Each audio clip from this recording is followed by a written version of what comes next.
Buenas tardes, buenos días, bienvenidas y bienvenidos a un nuevo webinar, Happy Force. Hoy vamos a hablar de digitalización, claves para digitalizar una organización no digital, por no decir organización dinosaurio. Y además contamos con un gran amigo y conocido de Happy Force, como es Darío Alonso. Darío es jefe de producto de Telefónica, ha sido jefe de producto de Twenty, Product Manager en Hibu, o sea, tiene una gran carrera y gran experiencia y estoy convencido que será un webinar muy práctico, más que teórico, como el que tuvimos con Andrés Bultó, con lo cual seguro que vamos a aprender muchísimo. Antes de empezar, por si hay alguien que sea nuevo, explicar que el webinar serán 45 minutos y que lo dividimos en dos partes. 30 minutos donde Darío será la estrella y bueno, pues ya habéis escuchado, apagaremos las cámaras y le dejaremos aquí solo. Y 15 minutos de preguntas. Mientras Darío escribe o habla, perdón, nosotros podemos dejar en el chat comentarios, apreciaciones, etcétera. Y si tenéis alguna pregunta, en la sección de preguntas, que así, pues oye, nos facilitáis la vida.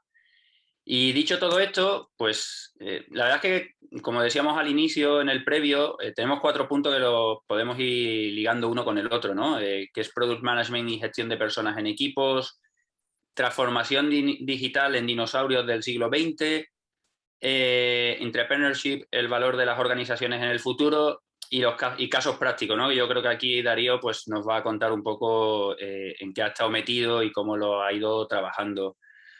Así que, sin más, Darío, ¿qué tal? Muy buenas, bienvenido. ¿Qué tal? Muchas gracias. Menuda presión, ¿eh? No te preocupes que aquí de 3 minutos Alex empieza a preguntar y la presión se va, no te preocupes por eso. No te preocupes. A ver qué dices, que han despedido a más de un invitado de nuestros webinars. Al día siguiente, bueno, ¿qué dijiste del webinar? Despedido.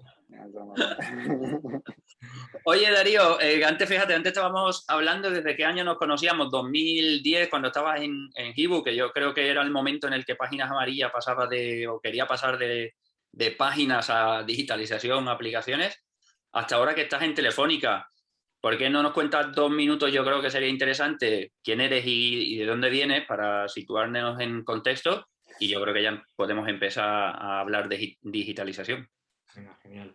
Además, ahora que recuerdas lo de Haibu, también es un caso práctico del que se puede hablar. Bueno, pues me llamo Darío Alonso, llevo casi 20 años trabajando en el ámbito del Product Management. No sé si todo el mundo está familiarizado con el concepto, después podemos abundar un poquito más en lo que significa, ¿vale? Y bueno, soy ingeniero de telecomunicación de estudios, tengo un MBA también, un diploma de estudios avanzados, que es como algo así como medio doctorado, por decir algo. Hablo varios idiomas, entre ellos el español, que lo intento, y me gusta el deporte en general, ¿vale? De hecho, hace poco he vuelto a retomar el taekwondo después de casi 20 años, Alex. Como yo, muy bien. Oye, Darío, si vamos a hablar de digitalización, dime que también eres algo friki. No, ya sé que entonces no lo Sí, sea. mucho. Vale, vale. Me gusta mucho el cacharreo, muchísimo, muchísimo. De hecho, yo creo que parte de por lo que me he dedicado al Product Management ha sido también en parte por eso, ¿no? O sea, al final un Product Manager lo que quiere es, digamos, arreglar o poner soluciones a problemas que se encuentran ahí fuera mediante producto digital, que es mi caso, ¿no? Entonces sí, claro, me gusta el cacharreo, por supuesto. Una parte importante en esta labor es enterarte cómo funcionan las cosas, entre otras cosas para ver si se pueden hacer. Que tú puedes tener una idea fantástica y después que no se puede hacer, ¿no? O sea que sí que me gusta. Y bueno, Oye, pues, empezamos si quieres. Product Management, digitalización. Ya hemos estado hablando en el previo que hay organizaciones que todavía están muy lejos, ¿no? sí. Os cuento un poco también en base a mi experiencia, ¿no? O sea, la carrera mía de Product Management se ha desenvuelto en startups, ¿vale? Que es donde probablemente más producto digital se puede hacer, ¿no? Porque todo de verdad ocurre de una manera muy ágil y tienes toda la libertad del mundo para hacer cosas. y también en empresas grandes, ¿no? Yo ahora estoy en Telefónica, pero he trabajado en grandes corporaciones como eBay, Qualcomm, Páginas Amarillas o Highwoo en el pasado. Y es muy diferente, ¿no? Es muy diferente. Como decía, el Product Management, eso de productos digitales, ¿vale? Al final, resumiendo mucho, hay un montón de definiciones, ¿no? Pero resumiendo mucho, se trata de identificar soluciones para problemas u oportunidades que tienes con clientes, ¿no? Para darles valor y que el producto que tú entregas les aporte valor de alguna manera y que tú eso después, lógicamente, lo puedas monetizar, ¿no? Pues, ejemplo de producto digital, ahora que está tan en boga, Facebook, ¿no? Con su WhatsApp, con su Instagram, ese tipo de cosas, ¿no? Hacerlo en empresas grandes es complicado, ¿vale? Es complicado por un montón de factores. Uno de ellos, que a mí me parece especialmente importante, es que cuando tú, por ejemplo, trabajas en una startup, tienes un presupuesto, tienes un dinero y tienes una visión y una misión clara, más o menos, ¿no? Después puedes pivotar mucho en la misión y la visión, pero sabes que tienes, oye, que puedes quemar un presupuesto de alguna manera y no hay tantas restricciones para ello, ¿no? Salvo que se agote el presupuesto, lógicamente. Cuando te vas a una gran corporación, yo los casos que he vivido, normalmente la mentalidad es más desde un punto de vista de finanzas, no de producto, ¿no? De hecho, muchas veces comentamos, ojalá esto fuera una empresa de producto, de verdad, ¿no? ¿Qué ocurre? Pues que al final hacer cosas, o sea, hacer product management en general cuesta mucho, ¿no? Hacer ese intrapreneurship que está en uno de los puntos del webinar es muy complicado porque todo lo tienes que enfocar desde un punto de vista de que cuadre el presupuesto, lógicamente, y hay mucha política envuelta. Muchas veces se deja lo último, el preguntarse si esto está aportando valor al cliente que lo va a utilizar de alguna manera, ¿no? Entonces es complicado, pero no es imposible. Al final se trata de conocer cómo funciona la organización para no perdiendo el foco de que tú lo que quieres hacer es dar valor al cliente, porque sabes que al final eso va a redundar en un beneficio económico para la empresa, pues ver cómo lo mueves, ¿no? Claro, es que entiendo, Darío, en el fondo lo que estás diciendo, que al final en una startup, ¿no? Cuanto más pequeña es la empresa, menos tardas en percibir el valor de la inversión de los cambios que haces en producto, porque cualquier cambio tiene casi un impacto directo y lo ves, cuando es una organización muy grande que tiene una inercia, un cambio pequeño que hace en producto a veces es difícil, ¿no? El medir el impacto que ha tenido en el cliente o el valor que ha aportado. Claro, o sea, en una empresa pequeña, por ejemplo, te puedes permitir, bueno, no sé hasta qué punto la audiencia está familiarizada con metodologías ágiles y con Lean Startup, supongo que bastante. Pero claro, uno de los principios es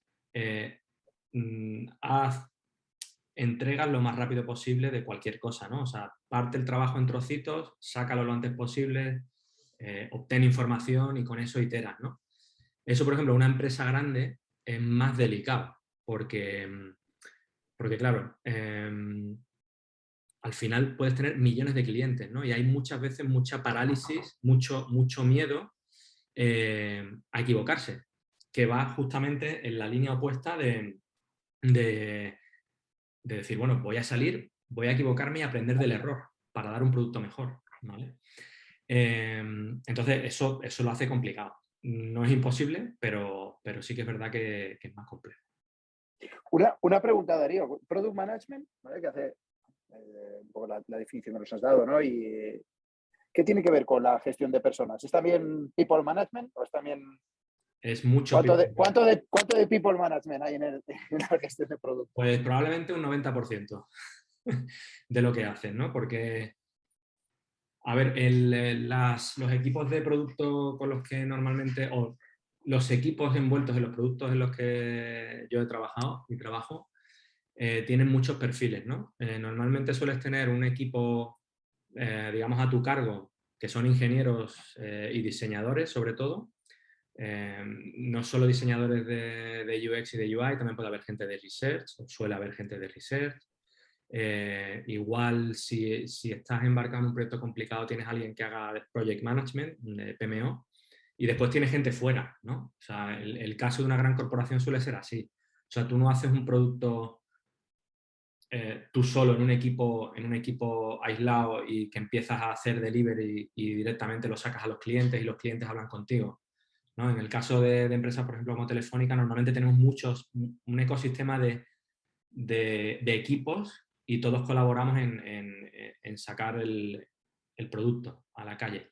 Entonces, al final tienes interlocución con un montón de roles, ¿vale? De negocio, de proyecto, de diseño, de research, ingenieros, operaciones, customer care, o sea, un montón de roles, ¿no?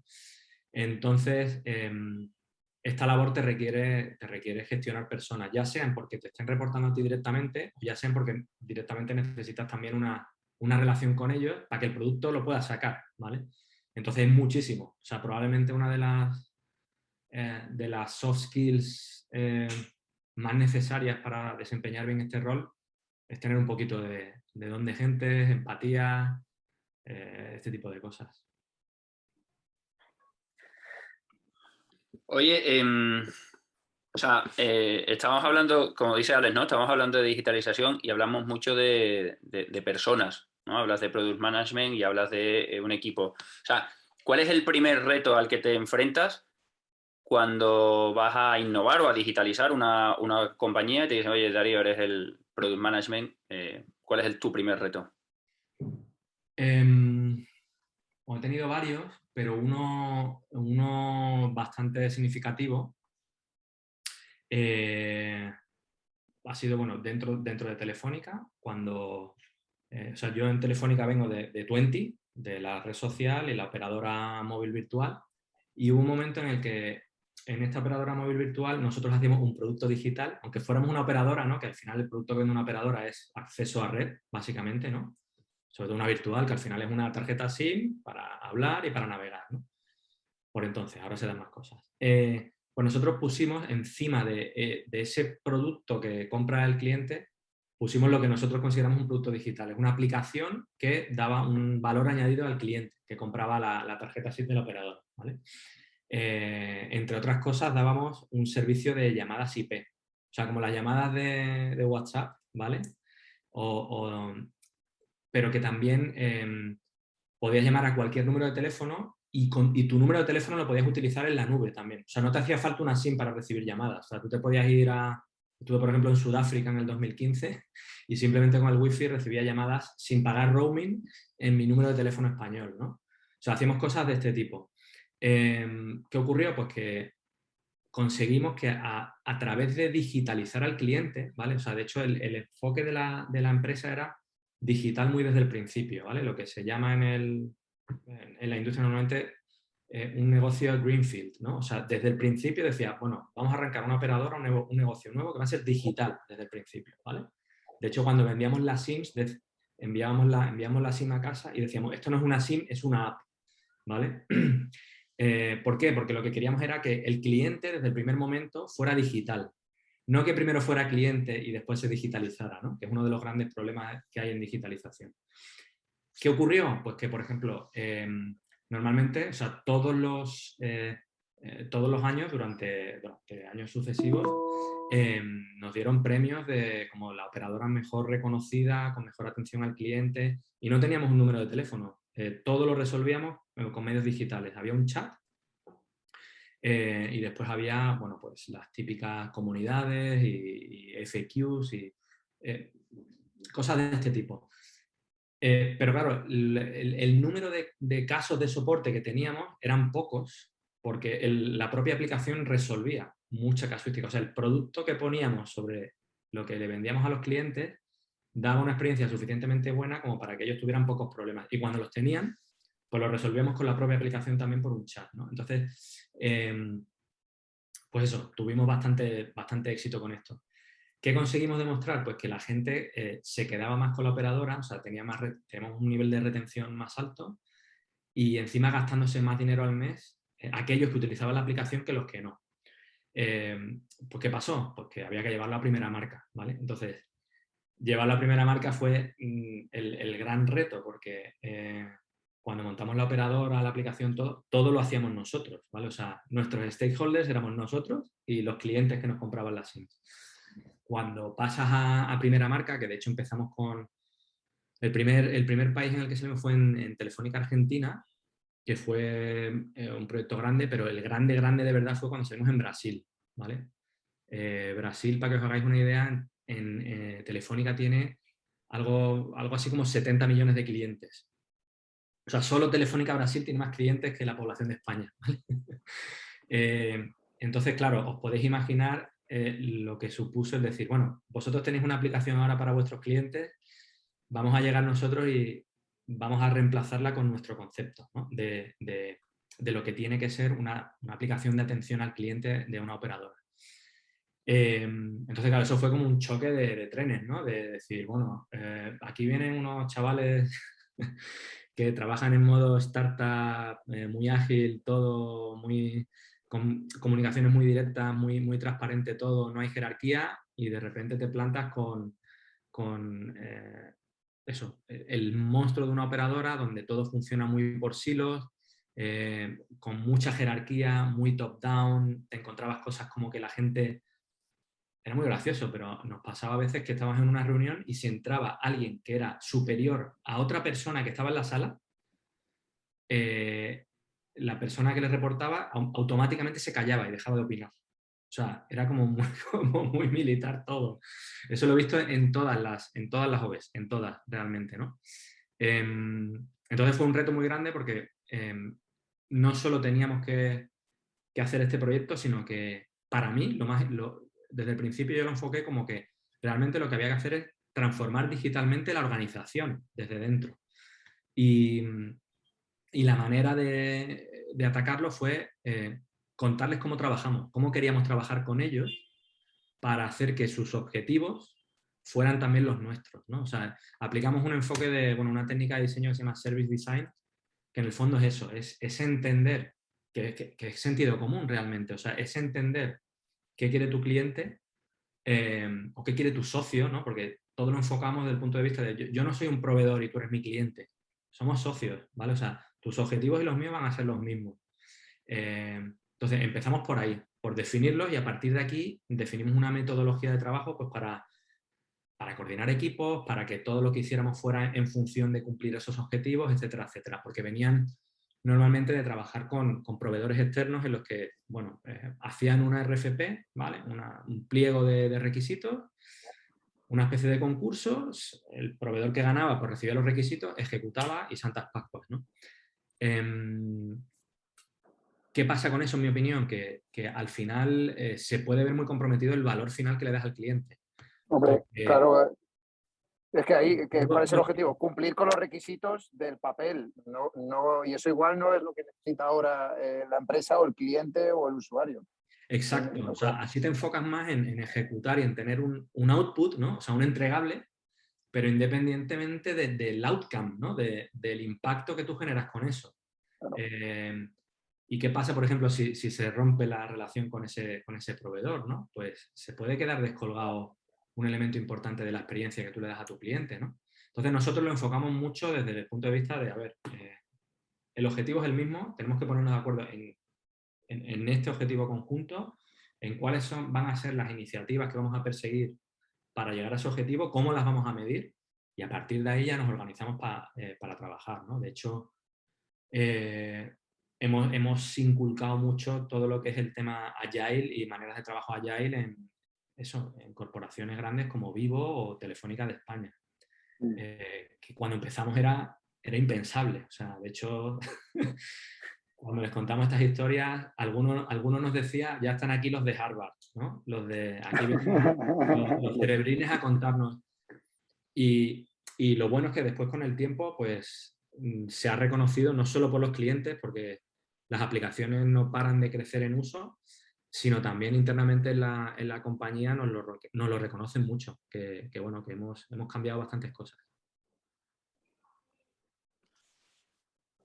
Oye, y siendo así todo lo que nos cuentas, o sea, ¿por qué crees que cuesta tanto trabajo? O sea, porque antes nos has contado, Darío, pues que también vienes del mundo startup donde todo es mucho más ágil. Nos cuentas esta experiencia de Telefónica, que encima nos cuentas Telefónica Brasil, que tiene más clientes que población España. O sea, ¿cuál es la barrera en una gran organización? ¿Es la inmediatez? de resultados? ¿Es los grandes cambios a los, vamos a decir, no sé si jerárquico que tienes que hacer con un cambio de mentalidad, de mindset para digitalizar una organización? O sea, ¿cuál es la barrera que no lo permite? Bueno, las que han mencionado lo son, pero la principal es que el top management se lo crea. O sea, si el top management se cree que, por ejemplo, ¿no?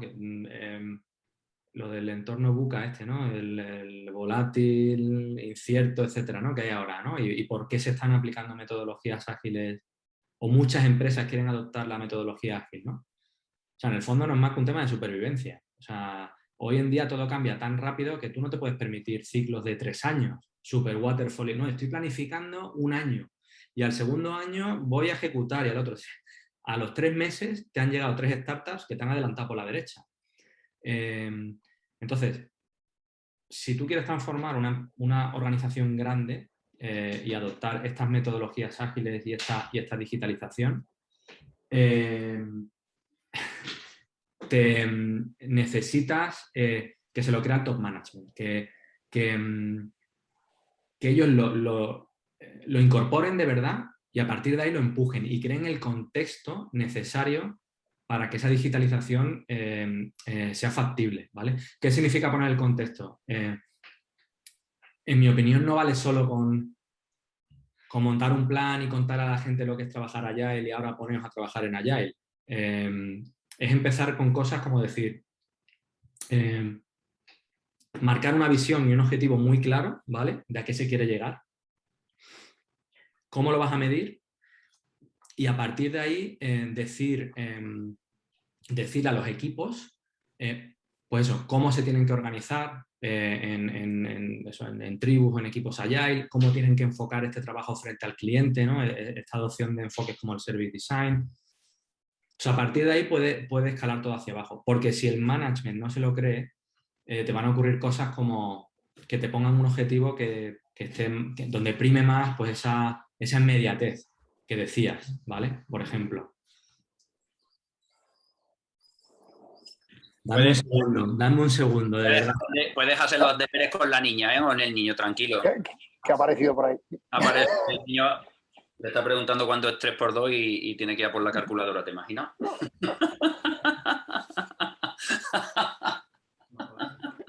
Para que no nos oye. Esto solo puede pasar en un webinar en directo en Happy Force. A ver, tengo un cartel así de grande en rojo, no entrar tal y cual, pues basta que lo pongas para que entre. Es que es un reclamo. Lo siento. Yo pongo el cartel cuando quiero que vengan a cenar. ¿Sabes? Cuando estoy para que vengan a cenar, lo pongo, vienen, diré, ¿qué pasa? Digo, a cenar.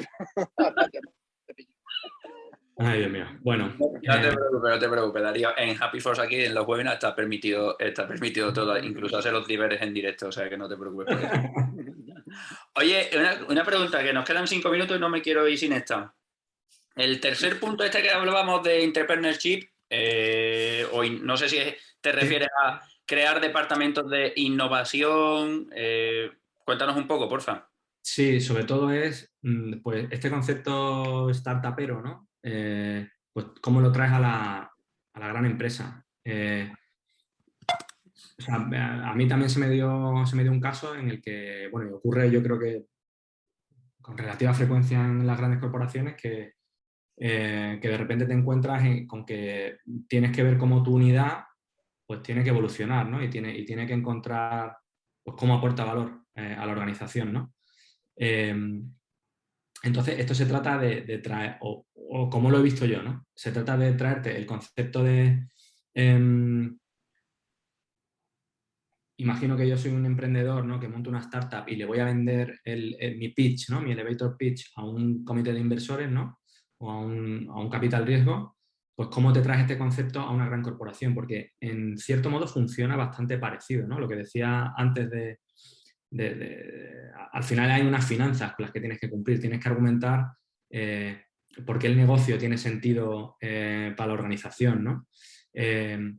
Pues esto no es más que, o en mi experiencia, como lo he hecho, es traerte el concepto de elevator pitch y adaptarlo a la organización. No es igual, ¿vale? Porque dependiendo de la organización hay aspectos que no son simplemente el cómo voy a dar valor a un cliente, cómo voy a generar dinero y cómo voy a hacer rentable el negocio, sino que hay normalmente más política envuelta, ¿no? Porque al final tú no le cuentas la misma historia al mismo perfil, no es un posible inversor, ¿vale?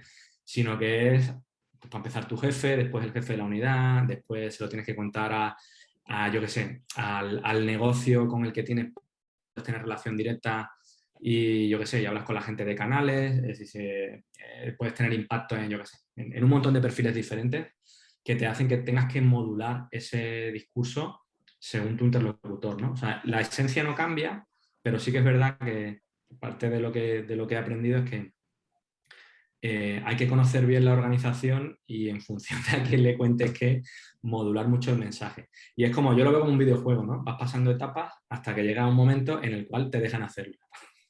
O no. O llegas al monstruo final. Que también ocurre. De hecho, tenemos un caso muy curioso que defendimos hasta antes de las vacaciones de verano, que era un sí, o sea, habíamos conseguido montar una iniciativa que era un sí, en el último momento se nos cayó, dijeron, bueno, esto de momento a la nevera y que ahora a la vuelta del verano puede ser que vuelva por mil circunstancias, ¿no? O sea que es un poco, es muy montaña rusa. Darío, esto me interesa mucho. Nos traías a preparar un webinar sobre cómo convencer al monstruo final de lo que pone ahí X, de lo que sea, de invertir en un producto, de lanzar Happy Force, lanzar Happy Force, de escuchar a la gente. Y solo con escuchar a los equipos ya nos conformamos. Sin problema. Se puede resumir muy... O sea, tiene mucho desarrollo, ¿no? Pero se puede resumir en una frase que es di lo que quieren oír.